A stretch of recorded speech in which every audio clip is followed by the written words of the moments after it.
Welcome back, everybody, to this episode of the Open Concept Podcast, where we are breaking down those unnecessary walls and barriers that stand in the way of greatness.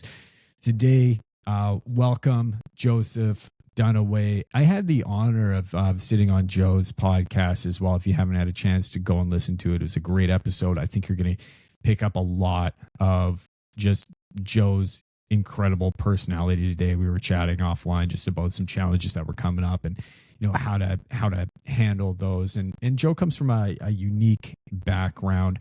Not only has he had over a decade of experience in accounting and finance, but he's a Marine Corps veteran, and a lot of what you hear today as we go through the podcast, like, you will certainly pick up on a level of energy, a level of intensity, a level of heart, a level of commitment that is certainly driven by this experience. He's a father, he's a husband, he's an active community member, and I am honored to have you here to be able to flip the mic and sit with you today. Joe, how you doing, brother? I'm happy to be alive. It's a beautiful day to be alive, no matter what we're going through. Every day is a blessing, and I'm super grateful to be able to join you on your podcast this time, Brandon. Yeah, man, we were talking offline here about, and I want to get into it a little bit because I think it's an incredibly important thing for a lot of people to listen to. Is we were talking offline, you were saying you were having some challenges, including a personal flood in a basement, and I was saying a couple nights ago I had some water. I was lying in bed and I had some water dripping on my head from this like weird roof leak that I had to get up in the middle of the night and get out there and kind of figure stuff out. And you laid on me. You're like, what, man, this is how I look at these situations. This is anytime something like this comes up, you have a pretty unique perspective on challenges and how you handle that. What were you telling me offline? Like, what is it that you need to do? Because I think it is important for our listeners to hear that. It's always, I always lead with purpose, right? How fortunate are we to have these problems? How fortunate are we? Like I said, it's a beautiful day to be alive, to be able to, whether it's a good day or a bad day, to be able to wake up and have another opportunity on this, God-given planet that God gave us. And so, when times get tough, it's easy to feel like woe is me and get back into that victim mentality, but it's really important to pull yourself out of it and just be grateful for what we have, right? Be grateful for the people that we have in our life. Be grateful for our health if we have that. Be grateful for our homes and the relationships that we have with people, if we have those. So I think it's a very slippery slope to be down on yourself, and I think it's a really beneficial skill and important skill to have, to be able to have perspective and humility in how you address the things that are challenging, right? And I think the real trick is sure, be positive, but also, like, for me as a man of faith, that's top tier for me. That's A1. What I gotta focus on in life is the Lord and my presence with Him is like, what are you preparing me for? Who are you bringing into my life, right, to tackle these challenges with? What's the lesson I need to learn from this challenge that you're presenting me? And be open to those possibilities of what those challenges are. So it was a rough May, and mostly on the personal end of things. And, I could have easily, gone down a negative rabbit hole, but I replaced that with just being more thoughtful about what I do have, the things that are going right, and that what am I supposed to learn from these challenges that, I'm going through this month. And just pray that, like, those challenges and the lessons I've learned, show up later. Like, I'm looking for a better June, and we'll see what happens. Yeah, man. I believe it's going to be an incredible June for you. But we're the day that we're recording right now, we're early June. So if you're listening right now, that is when we are recording. But it is very wild to have the perspective of understanding that we give meaning to any sort of situation. And one thing that we have the power to do is decide the meaning of whatever's happening in this world. So if you are having challenges and you're thinking, okay, well, what is the meaning that I want to find in this? You have that ability to choose what that means. So in my situation, I had this leaky roof that was coming in and water was dripping on my head. Okay, like that's a natural thing. I could say, hey, that the house is falling down. It's going to be terrible. Like this is a brutal sign. Things are going wrong, whatever that is. But instead, right, coming from a place of gratitude and understand, man, I'm blessed to have my house. I'm blessed to have my daughters who have this room that the water leak was coming down into. There's a lot of things to be grateful for, but really we can choose to define the meaning of whatever is going on in our life. And different people will look at that situation with different perspectives, and every perspective is going to be correct. Yeah. Right. But it really comes from the person to decide which perspective is going to be the most meaningful and which is going to serve them the best. And that is that's a difficult thing to do for a lot of people, man. Yeah, I agree. And I had a conversation with somebody not too long ago about, how come we don't see the miracles that we see, that we read about in the Bible? And I just, look around, like look at like our life compared to what it was like back then. Every day's a miracle, honestly. Like, technology, advancements by humans. Like, I mean, we have so many miracles around us on a daily basis that. Sorry, Brandon, I want to shut these windows real quick. We're getting a nice little rainstorm. 1 second. No worries. I can hear the rain in the background there a little bit. Hopefully not as much. I'm looking out my window. It's nice and sunny. Thank goodness I don't need any more rain. That the roof I was talking about, I got tomorrow to get that thing fixed. So I don't need any more rain until then. Yeah, and I think I forgot where we were going. We're talking about meaning and the meaning that we give certain situations when they come up and when they arise. Let me ask, how long were you in the Marine Corps for? So I got in 2004, and then my contract ended in 2012. 8 years in the Marine Corps. That's not an easy thing to do, right? That's a longer term than I think a lot of people spend when they decide that they're going to join the forces. Incredible. Like, can you give us an understanding? And obviously, there's 8 years there of growth that probably happens really rapidly. Would you say that being a part of the Marine Corps ultimately shaped the person that you are today? Real quick before we get back to the show, if you have heard anything on this podcast that has resonated with you, or if it's helped you in any way, appreciate more than anything in the world if you could go hit that subscribe button or leave us a review. It helps us tremendously. I want to go back to being able to continue to serve and do more and more and help out and get bigger and bigger guests on, better and better. The only way that I can do that is with your help. I'm so honored to be here. Let's get back to the show. Appreciate you. Have a wonderful day. Yeah, 8 years isn't a short stint. And, I would say the growth was immediate, like boot camp straight out the gates. Like, I've been to a few different countries, and I feel like over time, like I've developed this level of appreciation for like what we have.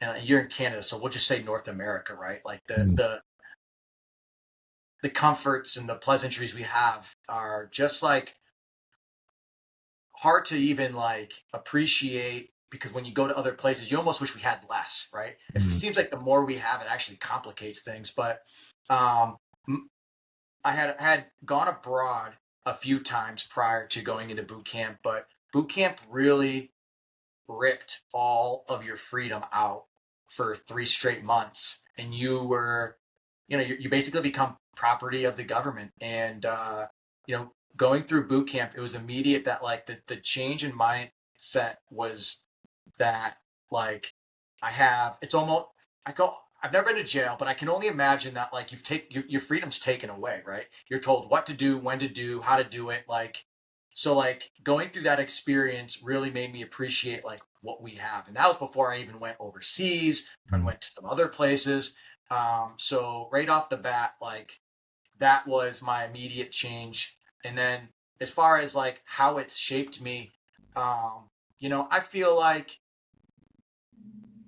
the troubles I went through before boot camp and joining the Marine Corps and just life struggles honestly really made me a better Marine. So I feel like I was built for it kind of in a sense. Like I feel like this was like what, a good Marine background looked like, a lot of challenges and but the Marine Corps helped me channel some of that anger, channel some of that like drift into purpose. And it really, coming from a family I didn't know my dad, I found that camaraderie. Like I always was really looking for validation that I was good enough, and like I found that in the Marine Corps. I found that in the Brotherhood, and so there was just so many levels of growth from the moment I stepped on the yellow steps on Paris Island in South Carolina to when I finally got out in 2012.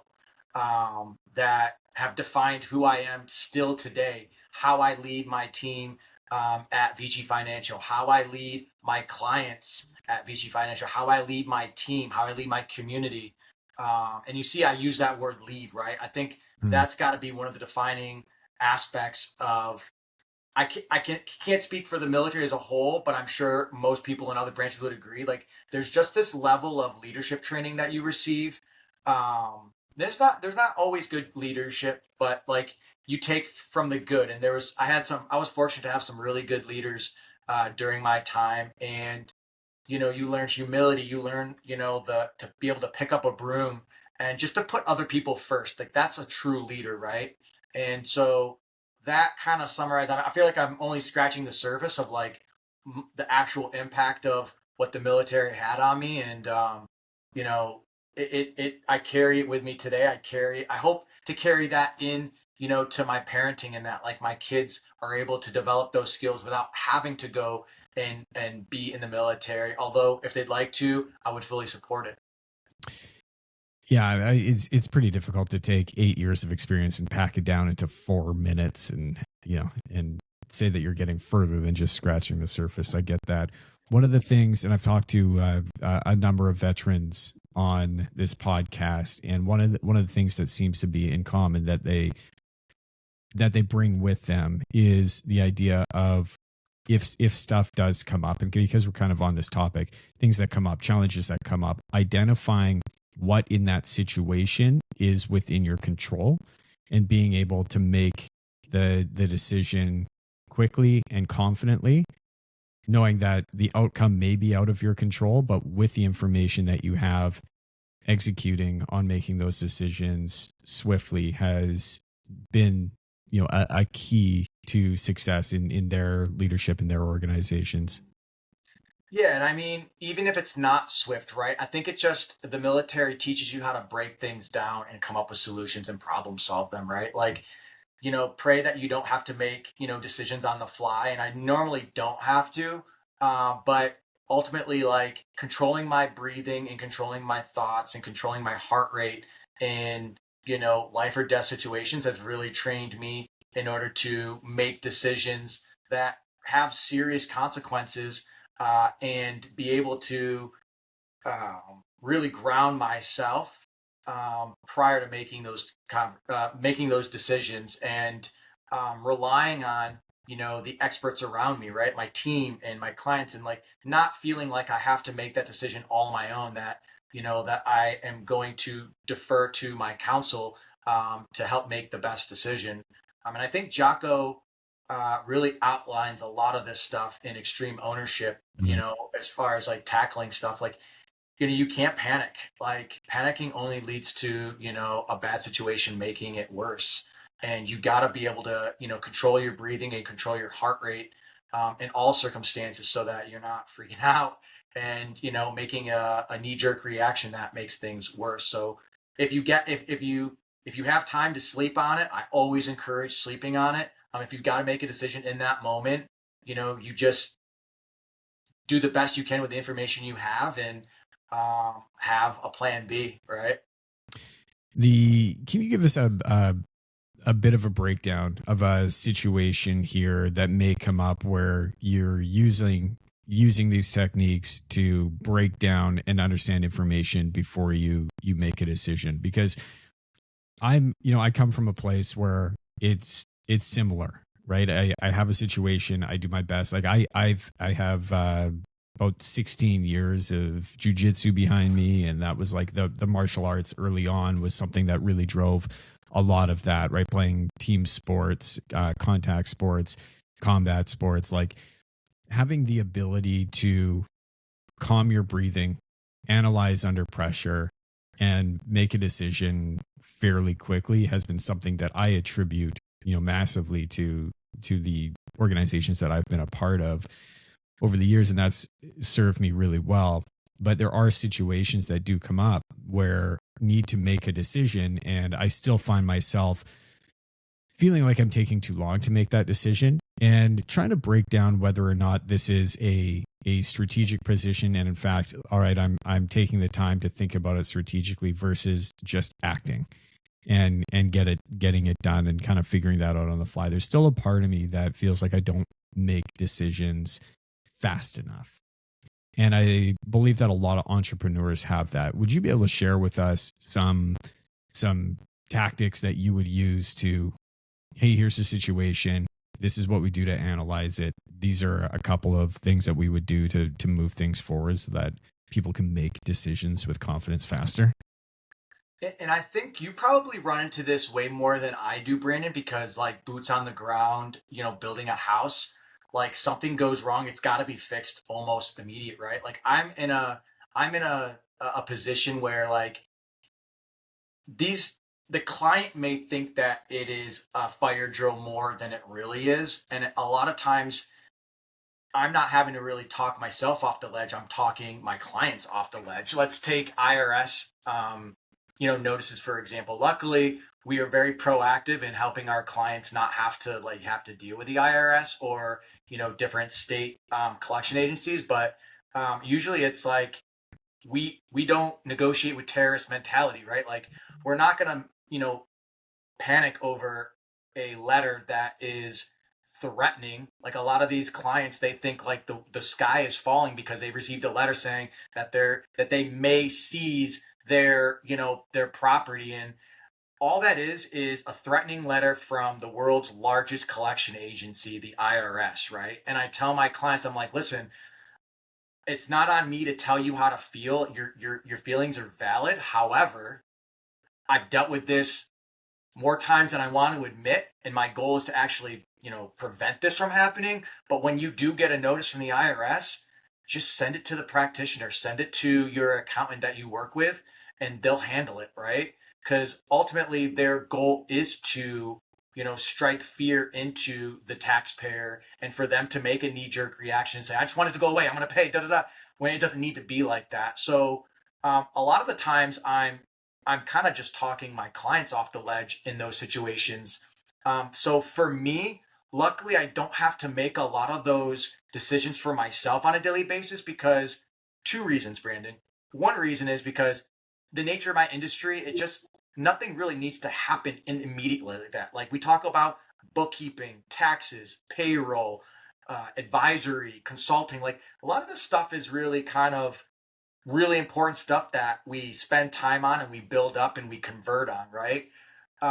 The other thing is, even if something did come up, it's all perspective. Like, is someone going to die because of this? In my line of business, no. In your line of business, possibly someone falls off a roof, they weren't hooked in. That could be life or death situation. So I'm fortunate that like those life and death situations for me are in the past as far as like, dealing with it in the military. And there were some close calls. I was in motor transportation, and IEDs were a real threat. And, there were multiple occasions where we identified IEDs and had to call in, EOD, which is the something ordnance division, where they come in and they deactivate an IED bomb. That's not happening in the accounting world, luckily, right? And, the most urgent things are perceived urgent by the client. And, I usually talk them and I educate them. It's a moment to educate them and say, hey, listen, take a deep breath. I know this doesn't sound good, it doesn't feel good, but I can assure you that this is just a threatening letter, that your reaction exactly how they want you to react. However, I need you to react the complete opposite way and say, it's not a big deal. We'll come up with a response, and that they're not coming after anything. You've had to be like egregious with, negligence and avoiding these letters for anything to actually happen. So I know I couldn't give you the exact response you were looking for, just because really it does not come up on a daily basis. If anything, it's like maybe family or something. Yeah. It may be a little bit more urgent.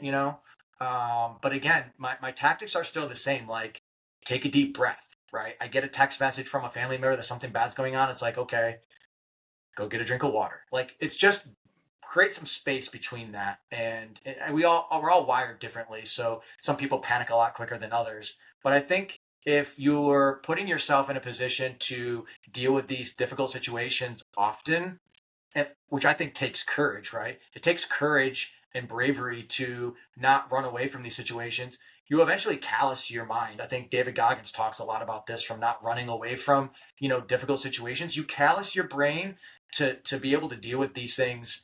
And so when they happen more often, because you're exposed to that, and quite honestly, like, if you're winning, like, the enemy's going to try to attack you from a spiritual level no matter what. So you better brace yourself. If you're doing well, things are going to try to attack you. You just, take it head on, and you'll be better equipped to handle it more often when they happen, when they do arise. Expanding your capacity, right? And 100%. it's Yeah. your company, your business will never grow past the lid of your leadership, the capacity of your ability to lead and grow.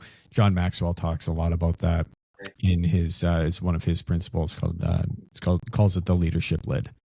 And anybody that owns a position in organization, whether you're the CEO of the company or you're an operations manager or you're a project manager, your ability to grow whatever it is that you're responsible for will never outgrow. In fact, it will probably only be able to meet you at about 80% of where your leadership lid is, because that top 20% is still, a bit of a moving target.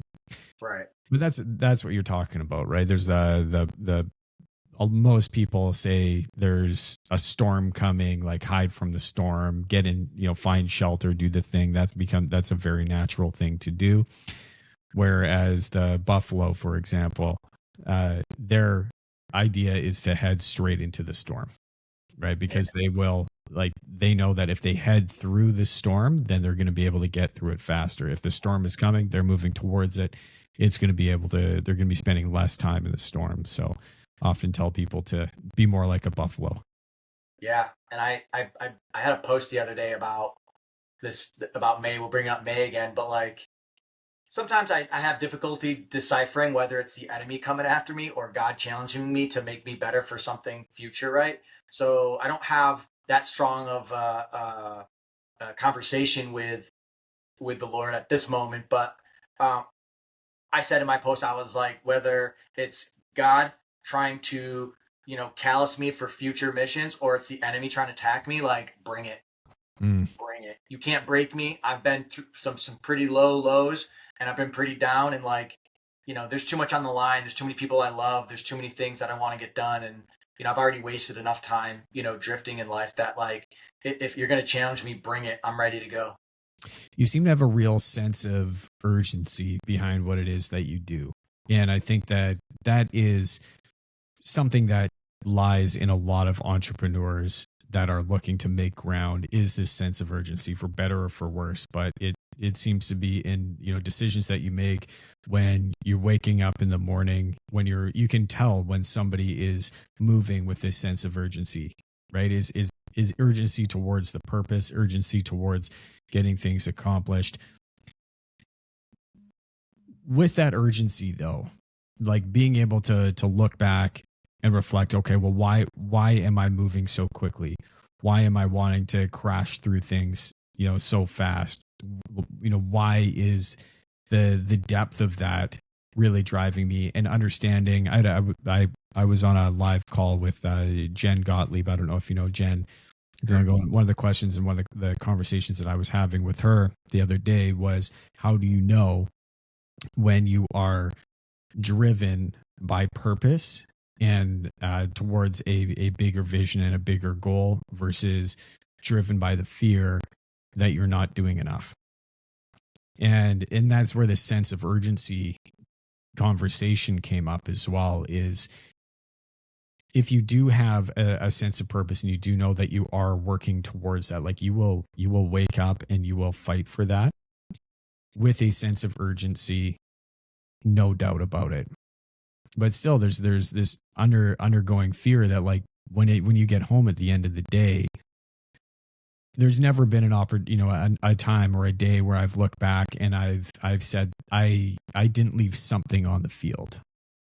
Right. There's always, like, you get home and you look back and you reflect on your day afterwards. There's always, one more rep that could have been done in the gym.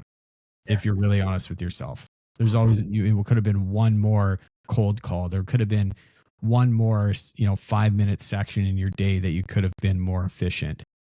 And so there's always, looking back and understanding, okay, there's always room for correction. To me, the meaning that I take from that is that there is still a tremendous amount of possibility to grow, to become a better person, to become a better leader, to become a better business owner, to become a better man, to become a better husband, a better father, better brother, better son.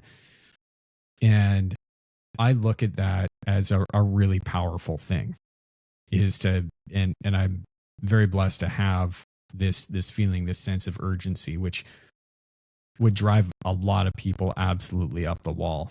And that comes from perspective, I believe. And that's the meaning that I choose to give it. It comes from this perspective of gratitude and this perspective of drive. And that is the meaning that I choose to give this, underlying feeling that I have, and so many other, entrepreneurs have shared with me as well. Yeah, and you saw me.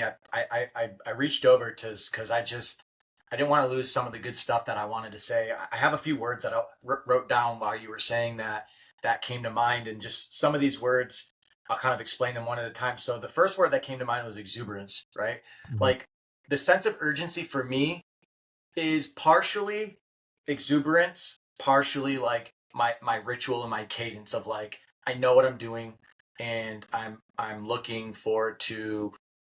I'm in the military. There's a saying, in a hurry to wait. You learn that in the Marine Corps. Like, you're constantly being rushed from one thing to the next, just to sit there and wait for sometimes hours to do nothing and just practice the discipline of patience.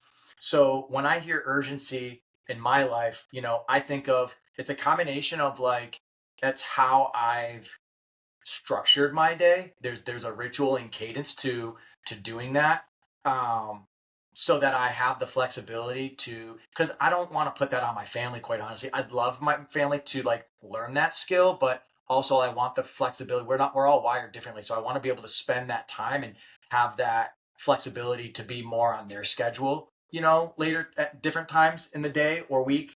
And then the exuberance piece is, Brennan, like, again, like, I feel like I've been doing it wrong for so many years in my life that I feel like I've kind of cracked the code with my faith, with, my maturity, and, like, there's a level, like, of excitement behind that urgency that I'm just like, I figured it out. Like, there's no reason to really pump the brakes on some of the decisions I'm making on a daily basis, like non-negotiable, like going to the gym, going for a walk, eating at this time. There's a certain level of excitement of behind that urgency. And then and then the other two words are iteration and obsession. Right? Like, I don't mind being in a hurry, because I don't mind making mistakes. As long as they're not huge mistakes, I don't mind making mistakes, because it's an opportunity to learn and grow and continue to iterate on, my processes and our systems. And then I think also for type A people like you and I, like, there's obsession level of getting it right. Like, I love hacking life. Like, how can I do things better? How can I eat better? When can I eat? And what can I eat? When can I squeeze in the best time to work out, and drink the right amount of water? Sometimes there's too much water, and find that, find that perfect. I'll never find perfection, but I'll always chase it, right? And I'm okay with that. So I think there's a level of obsession of trying to continue to hack life and, get the most out of it. It's a very short life in the grand scheme of how old this planet is, and where our moments last, a blink of an eye in the grand scheme of things. And I want to squeeze out as much as humanly possible, and I want to, you know, live a life of, purpose. And I'd like to leave, my family. My legacy is not to the world, it's to my family, to my lineage, that, this is what I left you with. My mistakes are your lessons as well. And I hope that my family can learn from what I've taught them. I know it leads to a lot of lectures, and my family doesn't like that, but it is who I am unapologetically. So that's what I had, all that going on in my head when you started going over that. I'm just like, great topic, awesome Yeah, topic. I love it. It's funny. Like last night, I was having this conversation. I was having a conversation with my wife, and she just dropped super casually, like it was something that was common knowledge, and that it was. I forget exactly how it went, but she was she was explaining something to me very calmly that started to make a lot of sense. And she said, well, you do this because you realize that you're neurodivergent, and but this is like, I think how you should maybe take this situation and look at it this way. And I was like, neurodivergent. I was like, is this what you've been thinking of? Is that what's going on? And like, it was so funny. Like, she just dropped it so organically in the middle of a conversation, like it Yeah, was just something that she's known forever. yeah, And I had to look online. I was like, what is the meaning behind neurodivergent? Like, what does that mean?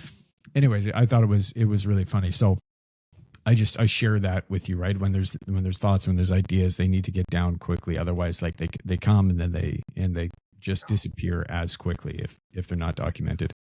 yeah. Right? As you, Yeah, not to cut you off, neurodivergent is a very trending term right now. It's a all encompassing umbrella, for our listeners, that it's like, it's the personality things, the ADHD stuff, the um some of the spectrum stuff. Like, I think we're coming to terms that we're all fucked up, yeah, Brandon, right? And it's just like there's different spectrums of how fucked up we are, and it's like, I don't know, like leaning into it. And I think neurodivergent is going to start being applied to all of us at some point, and it's like, which is good because it destigmatizes some of these issues that kids and adults are dealing with, and it just makes it real. And it's like, all right, well, I have a lot of value in these other areas. I have some challenges here. I'm going to work on them both and just try to be the best version of myself.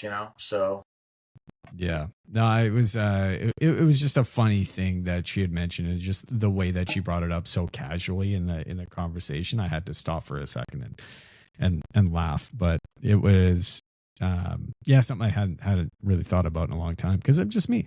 Right? I'm just yeah, just me doing the thing. But yeah, I got to ask about leadership. I want to stay on this topic here for another moment, because in the Marines, there's levels, right? And in business, it can be very different, but there are operations that operate a lot like the military, like the Marines, in the sense that you have different leadership roles, and you are driven to, like, here is what you got to do, go and get it done. How do you find in leadership, if you are in an organization, the difference between following following orders and doing what needs to be done on a sort of a need to know basis, versus making decisions that you believe are correct on your own? Like, and again, like, I'm taking this out of a big sense of context, because in the Marine Corps, when you go to war, when you go to other countries, you're very much in a need to know basis, right? Like this, you're talking really real life or death, where you don't have time. to sit around the table as an organization and talk about the problems and be more diplomatic about it. It's very much just, this is the decision that we're making. You don't necessarily need to know why, but you need to trust that it's the decision that I'm making. Whether you like it or not, you need to support it. People don't have that level of discipline, or I shouldn't say level of discipline in business, but a lot of them don't have this mindset because what we're talking about is not life and death. Right. But there is a sense of, if you are in an organization, you are working with leaders, you do trust that the decisions that they're making are correct. But as a leader, how do you continue to instill confidence in your team that the decisions that you're making are correct without gathering a huge amount of information necessarily from the team? Yeah. So when it comes to that, I feel like, being as transparent as I can is, in a need to know basis, is important, because I want my team to be able to have as much information as they need to be able to make decisions without me, right? Like, I don't want key man syndrome. Like, a big part of the culture we're building is we're trying to empower people to be able to make decisions. We're trying to we really are a factory of leaders at this point. And we're still early stage, we're 18 months in. So I say factory, but really that's the mindset though. Like, I'm constantly like reassuring my team and trying to challenge them. Like, they'll come to me with a problem. Well, what would you do in this problem? We'll talk about that. And then it's like, well, now go do it. So I like to be able to provide as much transparency to what goes on in the company as possible at this point in the business. It won't always be that way. It will be need to know basis. Um, but ultimately, like, I don't want to be the bottleneck in the business. I make the big decisions that need to be made, and I'm the deciding vote in some cases. But ultimately, like, I don't want to be the bottleneck for my company in a lot of these decisions. So um, really, there's not too many. If there's a need to know situation, it's more of like out of respect for people's time. Like, if I don't have to bother you with something that's totally gonna not impact you and not help, provide value to, what you're doing on a day-to-day basis, then I won't, waste your time. Like, I really do believe that, you know, death by meetings is a thing. We have a huddle every morning with our team. It's 15 minutes, and I'm very strict with it. I'm like, listen, if it's over 15 minutes, then it's a meeting. A huddle is 15 minutes max. So we get through. We took this from Eric. I think it's Eric Adams. It's not Eric Adams, but it's Eric in Elite, who has Bright Spot. We adopted the morning Bright Spot, and we go through the Bright Spot. Then we go through our priority list real quick, and it's like the bright spots to bring like like make it, there's a human element to our meeting, so it's not all business and goodbye. And then we do like once a week we do an icebreaker, but for the most part it's like, what are you doing, how did yesterday go, what's going on today, let's look at the calendar if we need to change anything, and then it's off to the races. But then we have like little breakouts over the week where we do connect. And it's a doors always open policy, especially as a virtuals team. That's really important. So it's like, if someone hits you up on Teams for a Teams call, the expectation is that you can take it as long as you're not with, in a meeting with a client. So I hope that answers your question. It is going to be phased out, right? Like, there's different phases to leadership and needing to know information. For the most part, like, I see offering information as an opportunity to educate our team, and reinforce and validate their thoughts so that they are empowered to make decisions and not have to wait around for Joe. So I do think that, like, I have a good leash, a reasonable leash on our team, so that it's not even a good way to put it because there's no leash, but it's like, I'm okay with, I know what you're saying. yeah, I'm okay with like mistakes, right? Mistakes happen, and we learn from them. And honestly, I look forward to mistakes because it's like, it's a learning opportunity. So, but as long as they're not, wildly egregious, then, you know, let's go. Empowering people to make decisions on their own and giving them the freedom to make mistakes has been one of the biggest and most powerful beliefs that I've been standing behind as we've been building our business. And it hasn't always worked out well, but that's what retrospect is for. Right. But knowing that you're hiring people on, you're having trust in the fact that you're hiring people on to make these right decisions, knowing that if they are that right person, then they should be able to make these decisions with the information that they have, giving them the freedom to go and make those decisions, even if you don't necessarily agree with them, and be able to analyze that afterwards is this rapid integration into leadership and being able to give them the tools that they need to make these decisions. And most of what we do, right, it's not life and death. In most situations, it's going to cost a bit of money. It's going to cost potentially a bit of heartache. It might be a difficult conversation that needs to be had. You might lose, the odd trade partner or lose the odd customer by making a tough call. That might be the wrong one, but nobody's dying. Right? Right. Nobody's dying over this. Mm-hmm. Well, what you do learn is you are giving responsibility and accountability to people that you trust to make those decisions, and in turn being able to analyze those decisions afterwards and the results that they have. And if they win because of the decision that they've made, and that's a great call, then awesome, that's going to be empowering and we all win together. And if it's a decision that goes wrong and it needs to be corrected, then we all learn that together. But you're never going to get away from having to learn these difficult lessons, and you're never going to, if you want to expand and you don't want to become that bottleneck in your business, you're never going to be able to get away from some of that fodder and that experience that comes with giving up control or handing over control to other people.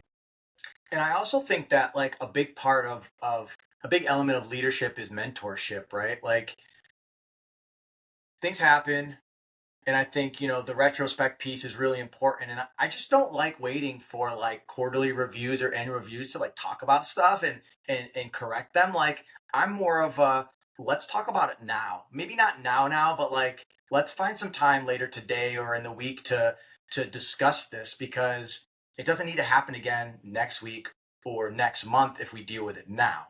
Right? Update your SOP. And I like Dan goes, is it a people problem or a system problem? Let's attack that right now, because there's no point in waiting and doing these annual reviews. I hate annual reviews, but I do them more because I feel like it's a good track of like and quarterly reviews, because like I do it for my team. I feel like I owe it to them, right? Yeah. But if I'm being honest, we're doing it real time most days, right? If something, yeah, go ahead. Joe, this is one of the biggest things that I talk to business owners about, especially small businesses that are, small to medium sized businesses that are facing challenges against, bigger organizations. And they're thinking, all right, well, like, how do we take market share? How do we continue to grow our business under the umbrella that there's these bigger corporations that are doing it better?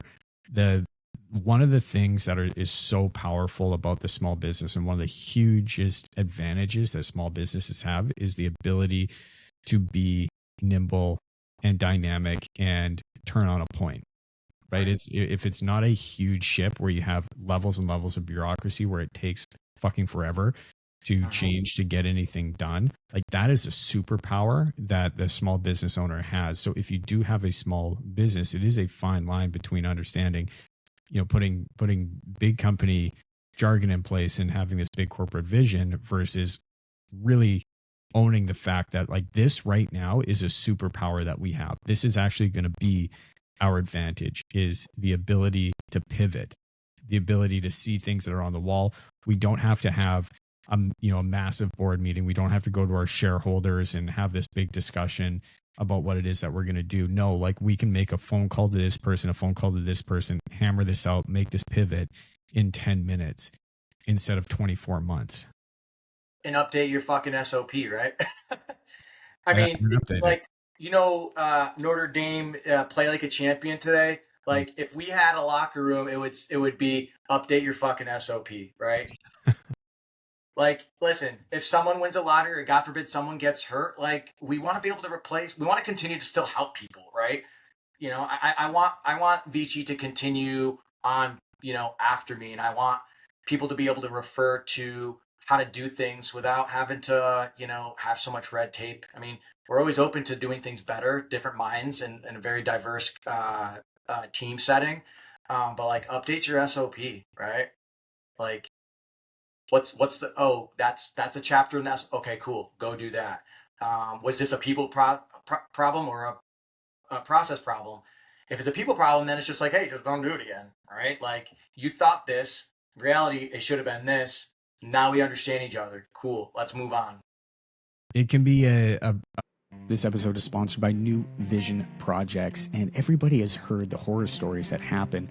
They have a friend of a friend or a neighbor that's been renovating for years on end, or they've been building a home and it just hasn't gone the way that it needed to go. Budgets are blown through the roof, timelines, forget about them. New Vision Projects has an incredibly strong track record for over 15 years of working with customers, serving them at the highest level.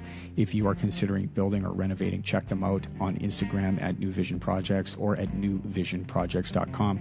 Building the homes you want with the confidence you need. New Vision has you covered. Let them show you why they're different. Back to the show.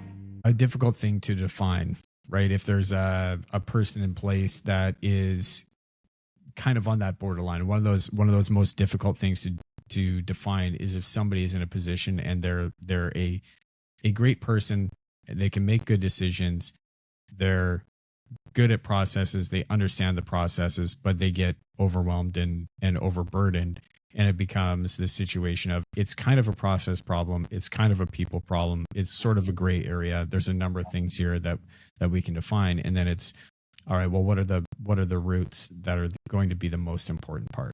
And sometimes as a leader, you have to make that decision. That's going to be difficult. It's a very gray area. It should be a system that's going to work, but you don't want to redefine your systems around specific people.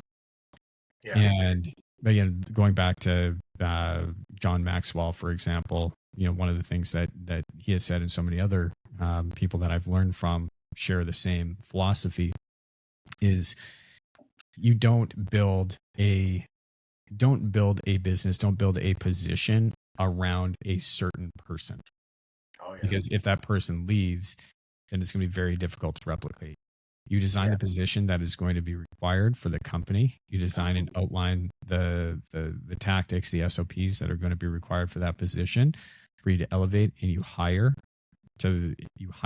for that role to make sure that it is sound. But if you start building, redefining your operations around a single person and how they operate, I'm speaking from experience. I've done that. Yeah. And the result is ugly. It's never good. It causes chaos within the organization. If one person is doing things very differently and they're getting away with it, it causes resentment between team members, and it can really turn ugly. So it becomes a bit of a gray area when you have a B player that is very good at a lot of different things, but can't quite meet the requirements of that position on sort of either side of that person or process problem. Yeah.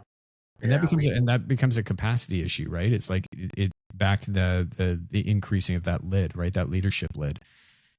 Their capacity has not been typically elevated, what I've found in their own life, in their personal life, to bring on and either delegate work out, prioritize their calendar, take on the stress, the workload, being able to manage their day to day. Like they just don't have that capacity. They may be a great person. They may be great at certain aspects of their role, but if they can't fulfill it, then that's that becomes a problem for the company. And that leaders, it's the leader's task to identify that, right? Identify that. And what we talk about often, you'll hear us say, or at least I'll say, like, how can I help you win, right? It's my job to set you up to win, right? And we need to understand our team well enough to know, like, you shouldn't be running point guard, you should be shooting guard. You know what I mean? Like, there's certain people's talents, and it's a lot of time it requires, an intentional observation to know your team well enough to set them up to win. Because if you got them, if you've got a B player and you're asking them to do A-level stuff, like whose fault is that? It's not theirs, especially if you knew it, right? Like that's your problem, that's your miss. And I think that's a lot of that extreme ownership that Jocko talks about is, you know, so and so did something wrong, but also like what could I have done better, right? I take that mentality into a lot of the things that go wrong. I always look for where can I take blame, right? Not to be self-deprecating, but like we can all do things better. Okay, I didn't do a good job of forcing you to define what done means, right? You need to ask me now. We had this conversation last week. Sometimes it needs to be brought back up where it's like, okay, my ADHD is running rampant today. I didn't define what done means for this task, and it was sort of an ad hoc task. So you guys just need to do a better job to defining done. I will do a better job to define done going forward, but also I need you guys to take some skin in the game on this. And if I give you a task and you're not thorough on what done means, make sure you hold me to that. DOD, definition of done. Amen. Joe, man, where can people find you if they want to connect, brother? We're all over the place. I've taken, Dan's mandate to grow the personal brand online. So like ever since like December, I'm even on TikTok, I'm on LinkedIn, I'm on Instagram, Facebook. So I've got my personal accounts and I can give those to you, Brandon, if you want to put them in the show notes. But, at the Joe Dunaway on Instagram is probably the best way to get a hold of me. If you want to laugh and see some more goofy stuff, I'm on TikTok, also at the Joe Dunaway. And then if you're interested and you're a purpose-driven leader and you're in that $1 to $5 million mark and you're looking to scale through tax strategies and disciplined accounting, dude, we can make your life a hell of a lot easier. So you can go through our website, Vici Financial, ViciFinance.com. And reach out to Brandon. If you want to get a hold of me, you can go through Brandon or, you'll find me. Oh yeah, I'll connect it. And Dan that you're referring to is, for our listeners out there, is Dan Martell. I've been fortunate through working in Dan's universe for a number of years now. I've been able to connect with some great people, and Joe, you are certainly one of those top people that I've been able to connect with. So I appreciate you having me on your show as well. So to our listeners, go check out that episode on Joe's podcast. We'll make sure that we get that in the show notes. And brother, it has been awesome to sit here and chop it up with you again. It's always a pleasure. Really appreciate you and your time today, man. Absolutely. Thanks, Brandon. I'm looking forward to following your journey, and we'll have to do this again. Let's go. Absolutely. And to all our listeners that are out there and still with us, as always, I'm here rooting for you to win. Until next time, stay blessed. Have a great day. Rock and roll. Peace.